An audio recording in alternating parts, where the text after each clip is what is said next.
Let's go national title odds to start us off. Fellas, I'm going to list out the favorites here. And let's just run down these quickly. Would you take them? Would you not take them? Is there value there? Gonzaga, the number one favorite, plus 650. Michigan is actually number two at plus 900. Texas, UCLA, Villanova, plus 1,000. By the way, all of these values are courtesy of Bet Rivers. That is the sportsbook we will be quoting for the entire show. Kentucky's at plus 1,300, Duke 1,400, and Purdue and Kansas plus 1,500. Matt, what do you think about Gonzaga plus 650? Personally, I'm still a fan. I am too. It's been their year the last few years. Got screwed, the last two Final Four appearances. The talent is sublime. Got some experience back. Andrew Nemhart running the point. Jim, you're adorned in Gonzaga attire, so I want to shower this future with praise, but I feel like I'm just doing a disservice to you. This is your platform. One last before I toss to Jim Ky, I do think if you're looking in the top five, this is the team to take. I think Gonzaga is categorically has more value than Michigan or UCLA or even Villanova in this upper echelon. Yeah. I'm with you. I think there's one more that I believe Ky and I agree on for who should be getting bet up in this favorite department. But yeah, I mean, I think Gonzaga is the best team. They're pretty much unequivocally a consensus across any preview platform or analytics preseason website. Gonzaga's number one. So they belong here. They belong to have the shortest odds on the board, but I don't know. I don't know if I love plus 650, Ky. I guess the thought process is it ever going to be better than plus 650? And I'm not sure that it will, especially if they knock off Texas on opening weekend. So if you want to bet Gonzaga, like if you think they are going to win the title, you should do it now, because I don't think you're getting 8-1 or 10-1 at some point. So you probably need to do it now. I'm kind of a romantic, Jim. This just feels like Mark Few's year. DUI aside, we don't have to sweep that under the rug, but okay. Never happened. He's been not very romantic. He's been on the precipice so many times. It just feels like this is the year they break through with Timmy, with homegrown. But Jim, as you mentioned, as you hinted to, as you alluded to, our favorite bet among these favorites, and maybe my favorite bet in terms of title odds in general, it's Kansas 15-1. Yeah, ignore my background. Don't worry about this, folks. Right. Yeah. Ironic, Jim and I did go to Mizzou, so we're impartial here. We're unbiased. Kansas is a team that we think is number 2 in the country, I think, across the board for all three of us. So being priced at the 9th or 10th shortest odds is a no-brainer for me, Jim. Yeah, Matt, why is Kansas priced worse than Kentucky and Duke? They're both blue bloods. Right. Kansas was much better last year, returns more. What's going on there? Jim, I can't look into the minds of the odds makers behind the counter. My suspicion is that they're coming off last season, and we talked about this before. All the blue bloods are to various degrees undervalued, but of the three, the triumvirate you just mentioned, it seems like KU actually has the most value given where we have them ranked, where we see their upside. It's a team that feels like a great Bill Self type team, more experience laden, more depth. They have that nucleus that's back last year. They appear to have solved the point guard issue. There's a little bit of turbulence there with Remy Martin on the exhibition that Twitter latched onto that very quickly.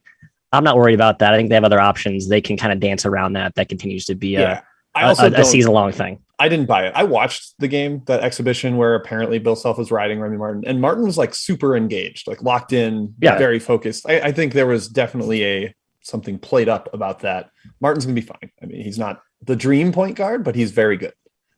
Not starting doesn't mean in the doghouse automatically, right? Especially on a team as talented as Kansas. Let's go to the next section here within the national title odds. I call it sexy and undervalued. And fellas, feel free to pepper in some of yours. Look, frankly, the top 10 teams, one of those teams is probably going to win the national title. But sometimes the teams outside of that squeak in there, maybe make a Final Four run, national championship run. These are some of the guys I like, some of the teams I like in, we'll say, the 11 to 15, 11 to 20 category in terms of odds. Virginia UNC pops out. I'm already pushing back. All right, I'm just going to list these real quick. Hey, both of you, put your swords away. Come on. Then you can pop in here. Show one. Virginia and UNC are 30-1. Houston and Oregon are 35-1. I know for a fact you guys like one of those bets. Quack, quack. Tennessee, 55-1. I know is probably Matthew's favorite bet. And then UConn, 60-1. These all seem like good values to me on the surface. Jim, where am I wrong?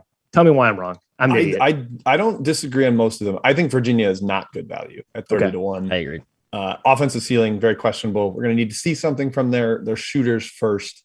They're going to play defense, but I think they should be priced around that 50-1 range. So I wouldn't jump in on the 30-1 there. But Kai, you love your Tar Heels, Mr. Dawson Garcia. Maybe you might be his biggest cheerleader in the entire country.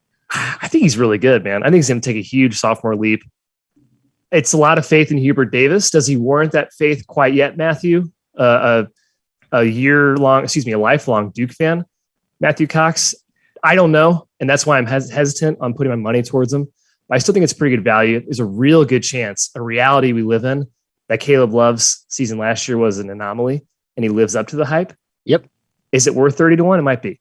Yeah, I think there's decent value, not great, because there's also a world where Caleb just isn't that great at basketball, and he continues to drag this offense down. And Hubert Davis is a first-year head coach that's still trying to figure out the identity and the system he wants to play. But the talent is fantastic. No one disputes that. You mentioned the Tennessee. I just want to beat the Vol drum. I locked it in at 5,000. It's actually 5,500 right now at Bet Rivers.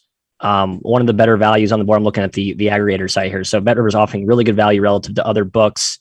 And it's just a team that has a makeup that can go deep in the tournament. And you can nitpick Rick Barnes's tournament shortcomings all you want. But you just look at what that team had last year. What they lacked was that true dynamo at the point guard position. Now they have two with the leap that we've seen Vescovi make in the offseason. Guy who came in late last year, took a while to get acclimated, and they have Kennedy Chandler. 2 years ago, sorry. Yep. 2 years ago. He's just taken a while to get used to the system. He's clearly, like, the light bulb's gone off. We've seen that so far in the exhibition. We read everything about that. And they have Kennedy Chandler, who may be the best freshman point guard coming in this year. So I think Tennessee has a lot going for it. Experience, size, talent, and you have that freshman to sophomore leap with those 5 stars. So, Jim, I think Tennessee's a complete package. Yep, I love Josiah James. He should be healthy. He's been struggling with injuries. And the deepest run Barnes has ever made was with TJ Ford. Final Four, NBA caliber point guard. Kennedy Chandler is that same kind of player. Yeah. So perhaps that is what gives him the boost. I just think that's great value. I mean, they're like top 15 at KenPom, top 15 at Bart Torvik, and they're priced down at 55-1. That's probably one of the few on the board remaining where I think value is good. You're going to love the SEC odds, Jim, when we get there. Let's do one more section here for national title odds. Flyers. So these guys are looking for a Loyola type talking Dayton? run. We're not talking Dayton this year, Jim. All right. Nah, I'm not going to give it to Dayton there. Nope. Teams that maybe can put together a Loyola type run, right? A low seed, somehow has a great tournament. Maybe they're underseeded, makes the Elite Eight, makes Final Four, hedging opportunities.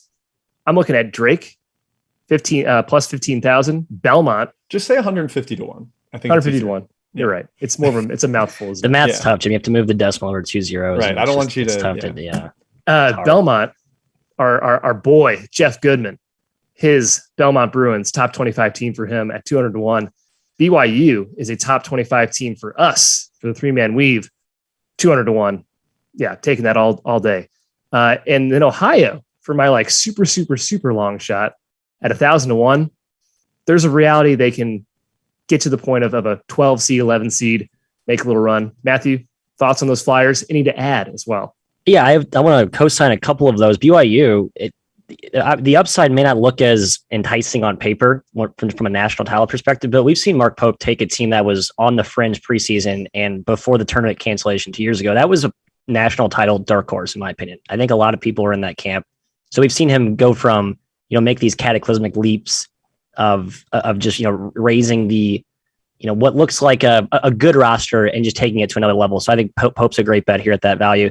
I agree with you on Drake, but my issue is that I scroll down the board farther. I see Northern Iowa at 30,000-1.